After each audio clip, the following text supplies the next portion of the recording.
교리대학에 오신 것을 환영합니다. 오늘 6주차로 그리스도를 아는 지식 세 번째 시간입니다. 저희 오늘 그리스도의 부활과 승천에 대해서 함께 배우려고 하는데요.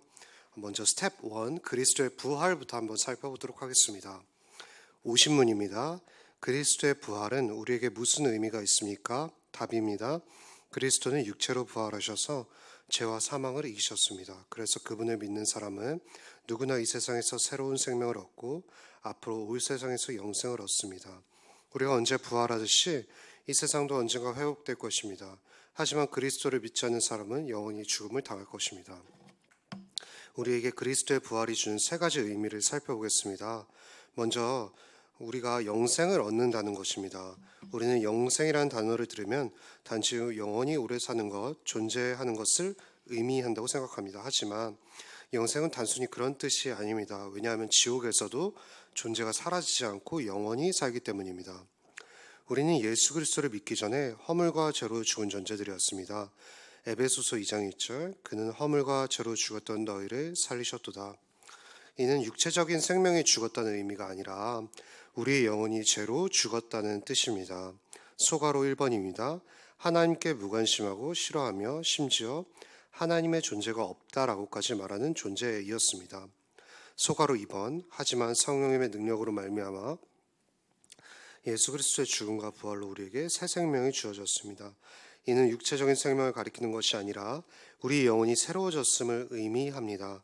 즉 이는 중생과 비슷합니다. 우리는 성령님의 역사로 하나님을 향한 새로운 감각을 가지게 되었습니다. 하나님을 느끼고 사랑하게 되었으며 하나님의 뜻대로 살고 싶어진 것이죠. 하나님의 뜻대로 살지 않는 것을 비참하게 느끼기 시작했습니다. 소가로 3번, 영생은 하나님의 생명을 가진 것을 의미합니다. 즉 하나님의 생명에 참여하는 것을 말합니다. 그리스도의 죽음과 부활로 우리에게 새로운 생명인 영생이 주어지기 시작한 순간부터 성령님은 우리를 목숨이 다하는 그날까지 자라게 하십니다. 그리고 예수 그리스도를 뵙게 되는 그날 우리는 더 깊은 차원으로 성숙하게 됩니다. 다음으로 2번, 우리는 부활을 경험합니다. 골로새서 2장 13절 말씀, 또 범죄와 육체의 무할례로 죽었던 너희를 하나님이 그와 함께 살리시고 우리의 모든 죄를 사하시고, 여기서 우리를 예수 그리스도와 함께 살리셨다고 말합니다. 소가로 1번, 우리는 예수 그리스도께서 재림하신 날 무덤에서 일어나 예수님과 같이 부활한 몸을 입게 될 것입니다. 고린도전서 15장은 이 몸에 대해서 아주 잘 설명합니다. 고린도전서 15장 51절부터 53절, 보라 내가 너에게 비밀을 말하노니 우리가 다 잠잠할 것이 아니요 마지막 나팔의 순식간에 호련히 다 변화되리니 나팔 소리가 나매 죽은 자들이 썩지 아니할 것으로 다시 살아나고 우리도 변화되리라. 이 썩을 것이 반드시 썩지 아니할 것을 입겠고 이 죽을 것이 죽지 아니함을 입으리로다. 여기서 죽은 자들은 물리적으로 죽음을 경험하는 존재들입니다. 더불어 썩을 것은 우리가 지금 입고 있는 몸, 즉 시간이 지나면 죽고 무덤에 들어가 썩게 될 육체를 가리킵니다. 고린도전서 15장 42에서 43절 말씀, 죽은 자의 부활도 그와 같으니 썩을 것으로 심고 썩지 아니할 것으로 다시 살아나며 욕된 것으로 심고 영광스러운 것으로 다시 살아나며 악한 것으로 심고 강한 것으로 다시 살아나며, 죽음으로 썩은 우리의 몸은 부활할 때 썩지 않고 강하며 영광스러우며 아름다운 몸을 입게 될 것입니다. 우리는 죄로 인해 하나님의 원래 디자인에는 많이 미치지 못하는 몸을 입고 있습니다. 그러나 부활할 때 그 이전과는 비교할 수 없이 아름다운 육체를 입을 것입니다.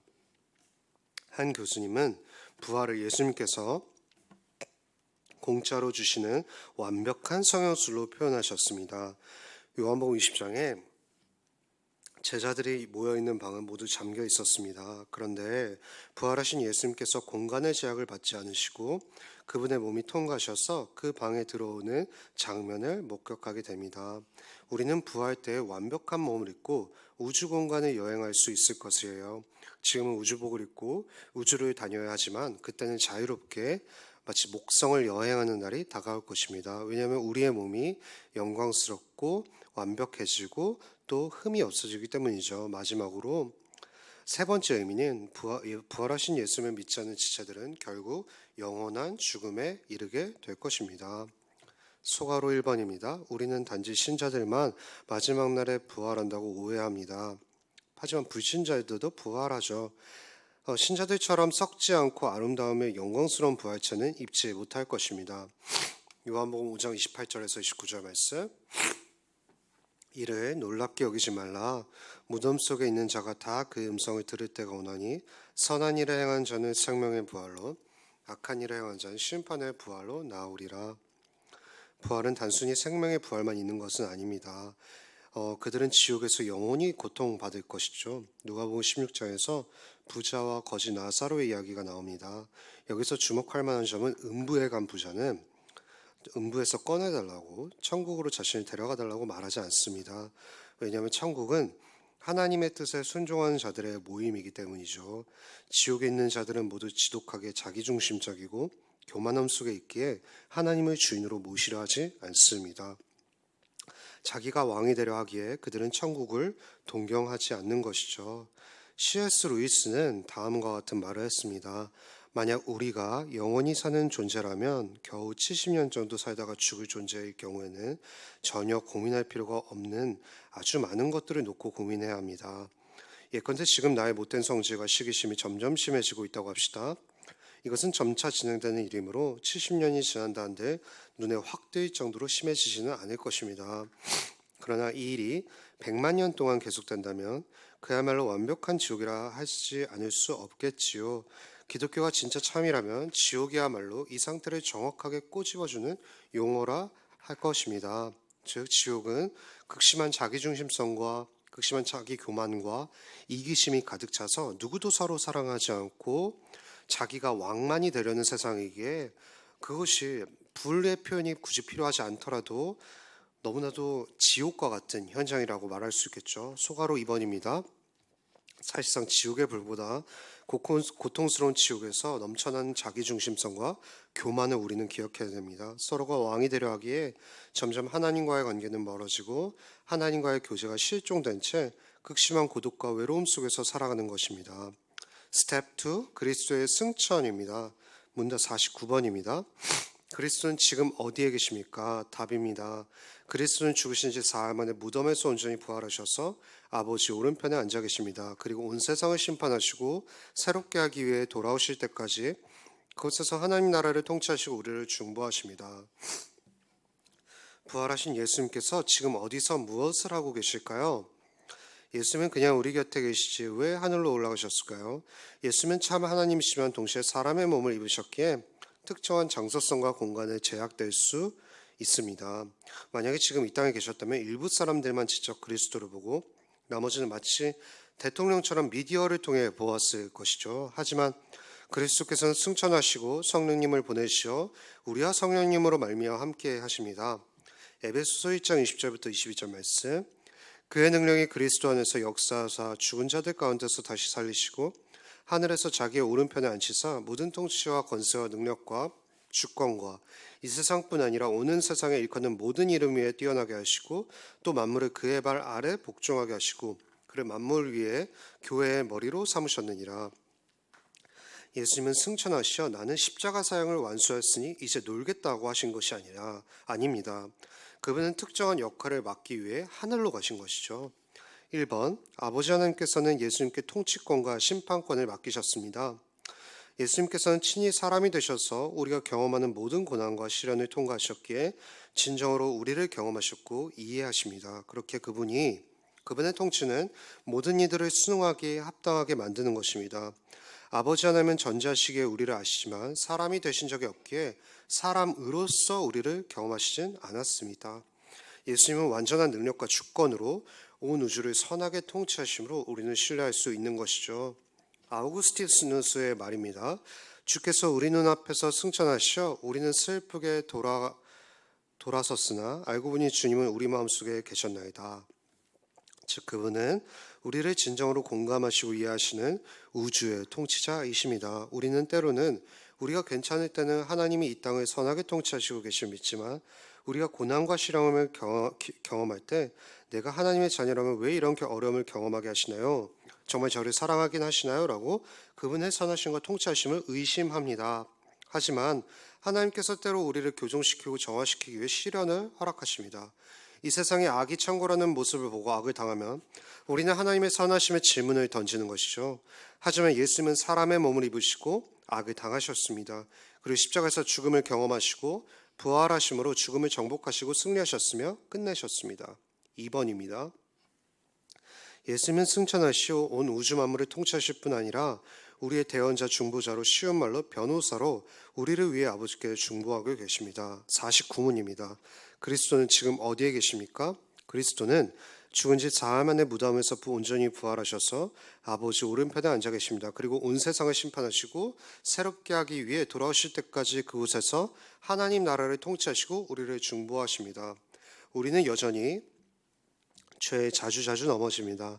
이 모습을 성부 하나님께서 보시고 하나님의 진노와 저주가 쏟아져도 마땅하지만 그때마다 예수님께서는 아버지 하나님께 다음과 같이 변호하십니다. 아버지, 제가 하나님의 자녀들의 죄로 말미암아 받아야 할 하나님의 진노와 저주를 십자가에서 대신 받아 끝냈습니다. 저들의 죄가 아니라 저의 의로움을 바라보십시오 라고 간구하시는 겁니다. 그럼 아버지 하나님께서 우리의 불순종을 바라보시지 않고 그리스도의 모든 순종과 공로와 의로움을 바라보시고 우리를 그리스도 안에서 예수님만큼 깨끗하고 완전하고 의로운 존재로 보시는 것입니다. 누가 정죄하리요? 죽으실 뿐 아니라 다시 살아나시는 그리스도 예수시니 그는 하나님 우편에 계신 자요 우리를 위하여 간구하시는 자시라. 로마서 8장 34절 말씀. 예수님이 승천하시어 하나님 보좌 우편에서 우리를 위해 계속해서 간구하고 계시다는 사실이 우리에게 얼마나 희망이 되나요? 요한일서 2장 1절은 이렇게 말합니다. 나의 자녀들아 내가 이것을 너희에게 쓰면 너희로 죄를 범하지 않게 하려 함이라. 만일 누가 죄를 범하여도 아버지 앞에서 우리에게 대언자가 있으니 곧 의로우신 그리스도시라.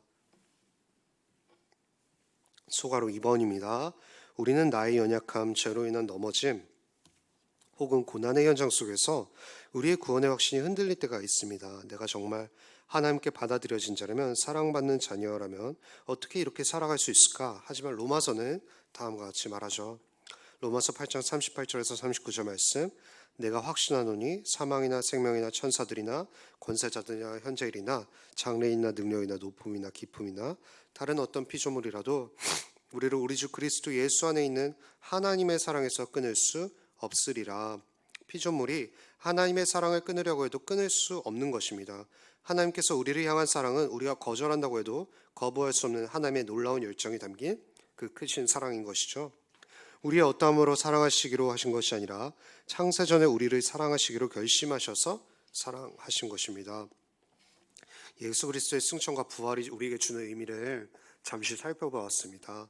하나님은 단순히 그냥 놀러 가시려고 하늘에 올라가신 것이 아니라 우리를 더욱더 섬세하게 다스리시고 케어하시기 위해서, 돌보시기 위해서 하늘에서 여전히 성령님을 통해서 우리와 함께 하시는 사실을 붙잡기를 소망합니다. 기도 제목을 함께 좀 살펴보기를 원합니다. 첫 번째는 우리가 이제 그리스도의 부활을 더 많이 소망하기를 원합니다. 그리스도의 부활로 말미암아 온전히 우리가 무엇을 소망해야 될지를 다시금 살펴보길 원하고요. 두 번째로는 그리스도의 승천이 우리에게 주는 의미가 무엇인지를 깊이 있게 관찰하고 또 다시금 말씀을 통해서 살펴보길 원합니다. 제가 기도하고 오늘 강의를 마무리하도록 하겠습니다. 하나님 아버지 감사합니다. 우리는 너무 연약하고 또 여전히 불완전한 몸을 입고 있기에 이 세상의 신음과 고통 속에서 바삐 움직이며 살아가고 있습니다. 하지만 그리스도께서 부활하셨고 또 그 부활의 첫 열매가 되사 우리의 부활체를 소망하게끔 하셨습니다. 예수 그리스도께서 승천하시어 그저 우리와 떨어진 것이 아니라 더 우리와 함께 하시기 위해서 성령님으로 말미암아 우리가 교제하심을 고백합니다. 우리가 이번 한 주 그리스도의 부활과 승천에 대해서 더욱더 크게 붙잡는 한 주 되기를 간절히 소망합니다. 이 모든 말씀 예수 그리스도 이름으로 간절히 기도합니다. 아멘.